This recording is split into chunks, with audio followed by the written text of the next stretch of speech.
Hey there, beautiful souls, and welcome to another episode of Pain to Power.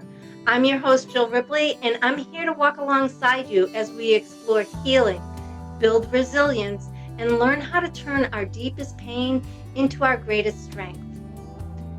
Today, we'll be exploring grief in all its forms: loss of people, loss of identity, loss of relationships, health, purpose, and how to process it fully and move towards healing.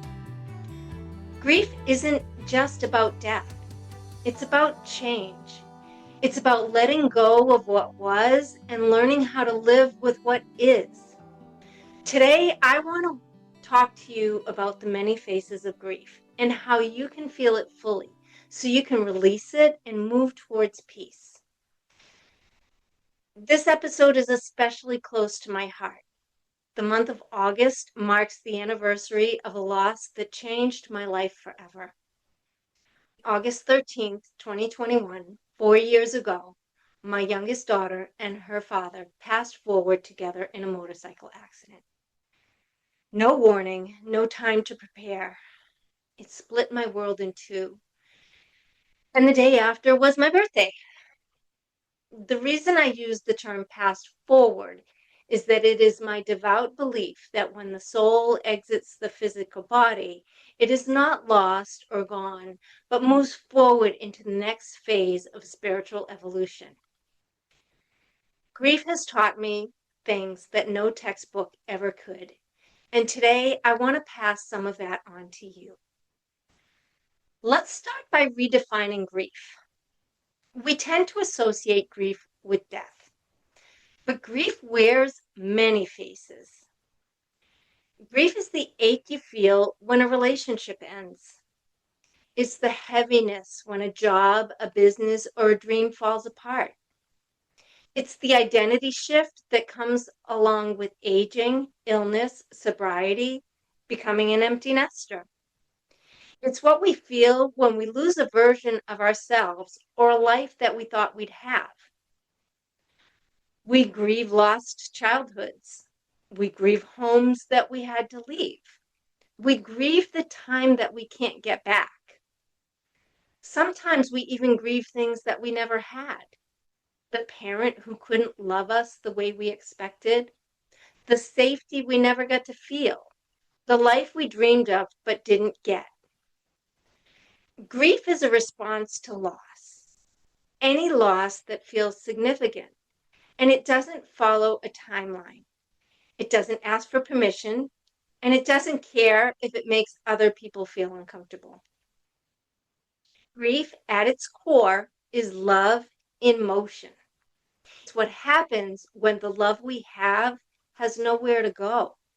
No person, no role, no familiar routine to pour into. But here's the thing. If there were no love, there would be no grief. So when you're in pain, when the tears won't stop or the ache feels unbearable, please try to remember this hurt is evidence of how deeply you cared. Grief isn't a sign that something's wrong with you. It's a reflection of the beauty and meaning that once existed. In a way, it's love's echo, reminding you that what mattered still matters, just in a different context. After my daughter and her father's passing, I felt like I was floating outside my own body. Everything hurt. Everything was surreal. I felt uncomfortably numb. I literally felt as though someone took a blowtorch and aimed it at my heart. It felt like burning when I would breathe. There's a silence that follows deep grief, a kind of numbness that people don't often talk about. And when you're sober, you feel it all. You can't numb it. You can't drink it away. You just sit with it. And as hard as it was, I am so grateful I was sober because I was present. I could cry, I could scream, I could fall apart, and still hold on to the truth that grief wasn't here to destroy me. It was here to help me heal. And in order to do that, I had to fully feel all of it. Grief doesn't mean that something is wrong with you. Grief means that something mattered deeply to you. So, what happens when grief goes unprocessed? When we don't allow ourselves to grieve, we carry the pain in our bodies. It can show up as anxiety, depression, irritability, chronic tension, fatigue, or illness. We might become reactive in our relationships or numb out completely. Unprocessed grief becomes emotional residue, stuck energy, and we can't heal what we won't allow ourselves to feel. That's why feeling your feelings is never weakness. It's wisdom. It's strength. It's natural and completely normal. Oftentimes, we're grieving things that others may not understand. There are many types of grief that society doesn't always recognize or provide support for. For instance, the grief of a miscarriage or a stillbirth. The mother may feel a profound sense of sadness and yearning. She could feel anger at her own body for not being able to viably support the pregnancy. She may feel envy or pain around other women's pregnancies. She may even feel isolated or misunderstood.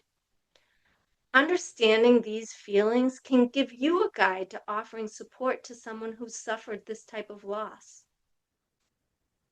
In the case of a divorce or a breakup, you're not just grieving the loss of a person, you're grieving the shared dreams, the private rituals, the intimacy, the inside jokes. You're grieving the version of yourself who felt loved, seen, or at least familiar. And that deserves acknowledgement. Even if no one else sees the depth of what you've lost, you may feel shock and disbelief, even if you knew it was coming. The reality of being apart can feel surreal. You may feel like a failure, grieving the loss of a dream, the future you envisioned, the plans you made, the life you thought you'd have. This is all normal and is worthy of validation. If you've been estranged with someone, grief becomes complicated. You might still see the person on social media, hear about them through others, or even live in the same town. And yet there's this invisible wall.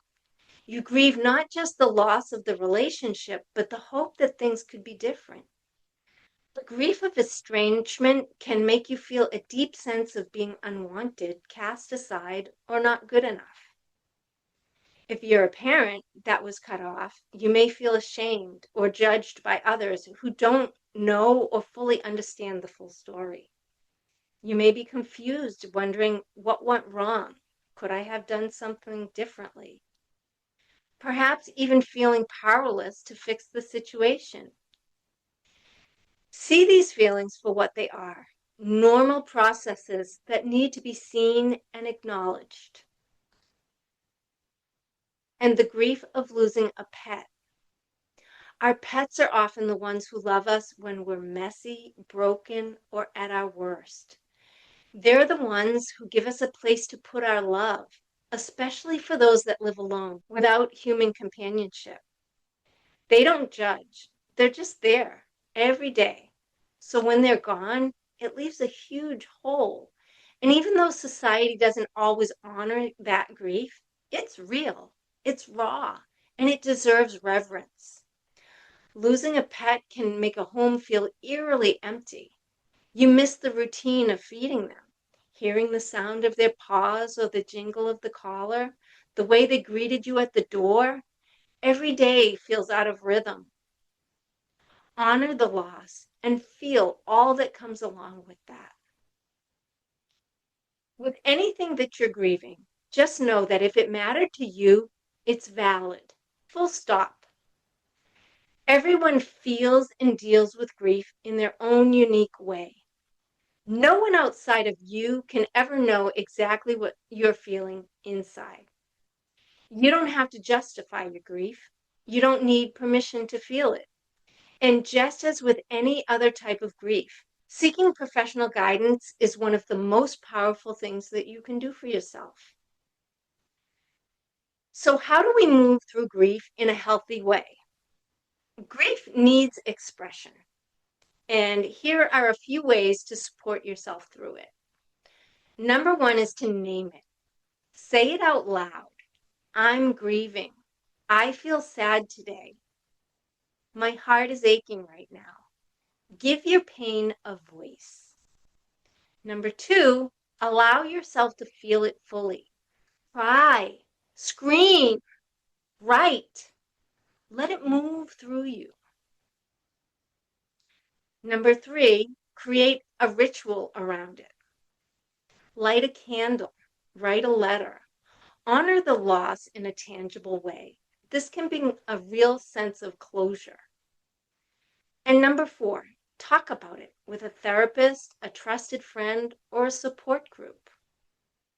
Number five, move your body. Walk, dance, stretch. Let the emotion move through you. And number six, most of all, give yourself time and compassion. Healing isn't linear. Some days you'll feel fine and you'll feel like you've moved past it. And other days, something will pop into your awareness and bring back a full rush of emotions that can feel overwhelming. In these moments, make sure to give yourself compassion and recognize that this is completely normal. Over time, these moments will become less and less frequent. Don't rush yourself to feel better. You're not a problem to fix. You're human, learning how to carry what can't be changed. And make no mistake, it can be heavy at times. But with the right tools and self-compassion, the heaviness does dissipate over time. A grounding reflection or meditation in moments of deep pain can be a great tool to have in your toolbox. We'll take a few minutes now to talk about one I created for you.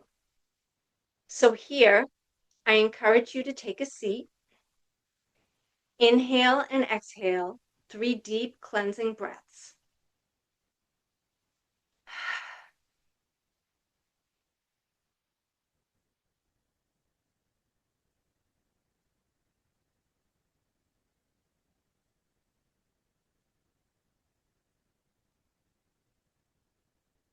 And then, as you breathe in, just recite to yourself, I am allowing this pain. And as you breathe out, so I can release this pain. I am allowing this pain so I can release this pain.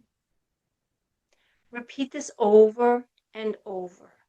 Do this for as long as you feel is necessary. It may not totally alleviate the feeling, but it will reduce the sting. Time will take care of the rest. Do this as often as you need to in order to deal with pain in a healthy way. I encourage you to see that your grief is not too much. Your sadness is not weakness, and healing is your birthright.